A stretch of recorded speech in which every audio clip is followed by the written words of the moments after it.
रावण द्वारा वरुण देव की पराजय।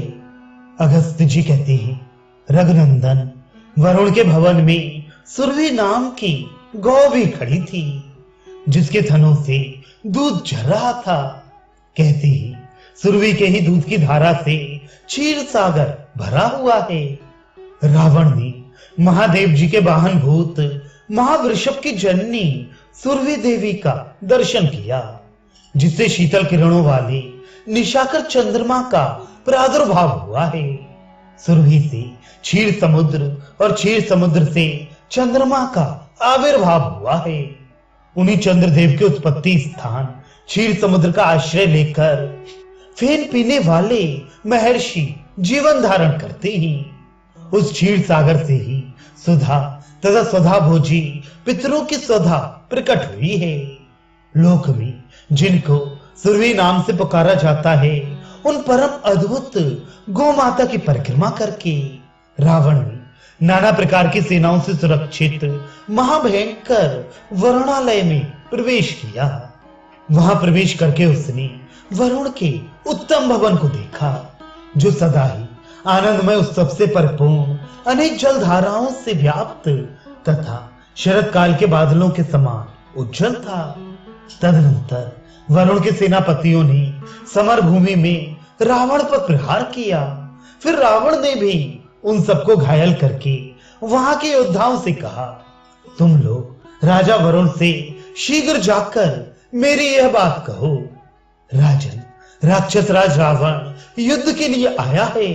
आप चलकर उससे युद्ध कीजिए अथवा हाथ जोड़कर अपनी पराजय स्वीकार कीजिए, फिर आपको कोई भय नहीं रहेगा।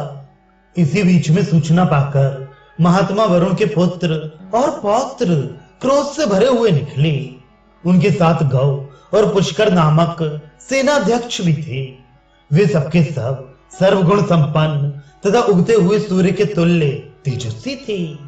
इच्छा अनुसार चलने वाले रथों पर आरूढ़ हो अपनी सेनाओं से घिरकर वे वहां युद्ध स्थल में आए।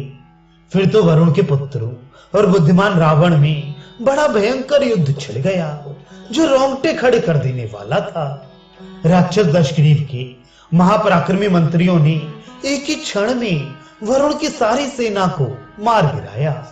युद्ध में अपनी सेना की यह अवस्था देख वरुण के पुत्र उस समय बाण समूहों से पीड़ित होने के कारण कुछ देर के लिए युद्ध कर्म से हट गए। भूतल पर स्थित होकर उन्होंने जब रावण को पुष्पक विमान पर बैठा देखा, तब वे भी शीघ्रगामी रथों द्वारा तुरंत ही आकाश में जा पहुंचे। अब बराबर का स्थान मिल जाने से रावण के साथ उनका भारी युद्ध छिड़ गया। उनका वे आकाश युद्ध देव दानव संग्राम के समान भयंकर जान पड़ता था।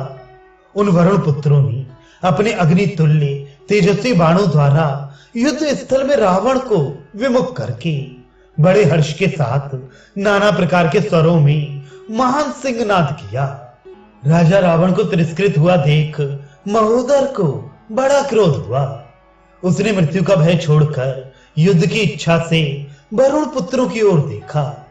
वरुण के घोड़े युद्ध में हवा से बातें करने वाले थे और स्वामी की इच्छा के अनुसार चलते थे। महोदर ने उन पर गदा से आघात किया। गदा की चोट खाकर वे घोड़े धराशायी हो गए। वरुण पुत्रों के योद्धाओं और घोड़ों को मारकर उन्हें रथहीन हुआ देख महोदर तुरंत ही जोर जोर से गर्जना करने लगा। महोदर की गदा के आघात से वरुण पुत्रों के वे रथ घोड़ों और श्रेष्ठ सारथियों सहित चूर चूर हो पृथ्वी पर गिर पड़े। महात्मा वरुण के वे शूरवीर पुत्र उन रथों को छोड़कर अपने ही प्रभाव से आकाश में खड़े हो गए। उन्हें तनिक भी व्यथा नहीं हुई। उन्होंने धनुषों पर प्रत्यंचा चढ़ाई और महोदर को छत विक्षत करके एक साथ कुपित हो रावण को घेर लिया। फिर वे अत्यंत कुपित हो किसी महान पर्वत पर जल की धारा गिराने वाले मेघों के समान धनुष से छूटे हुए वज्र तुल्य भयंकर सायकों द्वारा रावण को विदीर्ण करने लगे। यह देख दशग्रीव प्रलय काल की अग्नि के समान रोष से प्रज्वलित हो उठा और उन वरुण पुत्रों के मर्म स्थानों पर महाघोर बाणों की वर्षा करने लगा। पुष्पक विमान पर बैठे हुए उस दुर्धर्ष वीर ने उन सबके ऊपर विचित्र मूसलों, सैकड़ों भल्लों, पट्टिशों, शक्तियों और बड़ी बड़ी शताग्नियों का प्रहार किया।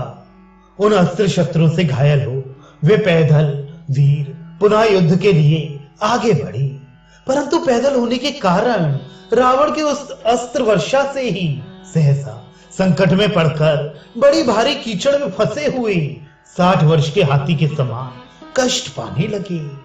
वरुण के पुत्रों को दुखी एवं व्याकुल देख महाबली रावण महान मेघ के समान बड़े हर्ष से गर्जना करने लगा।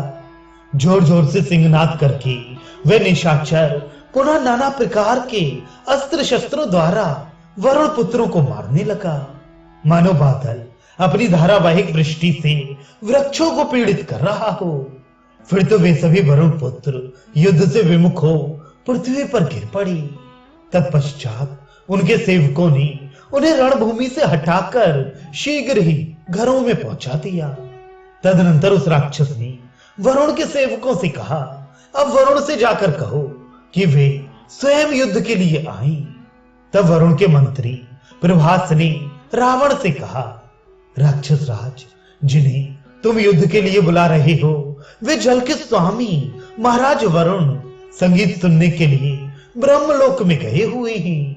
वीर राजा वरुण के चले जाने पर यहाँ युद्ध के लिए व्यर्थ परिश्रम करने से तुम्हें क्या लाभ?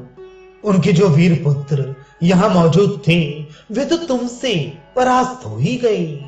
मंत्री की यह बात सुनकर राक्षस राज रावण वहां अपने नाम की घोषणा करके बड़े हर्ष से सिंहनाद करता हुआ वरुणालय से बाहर निकल गया। वे जिस मार्ग से आया था उसी से लौटकर आकाश मार्ग से लंका की ओर चल दिया।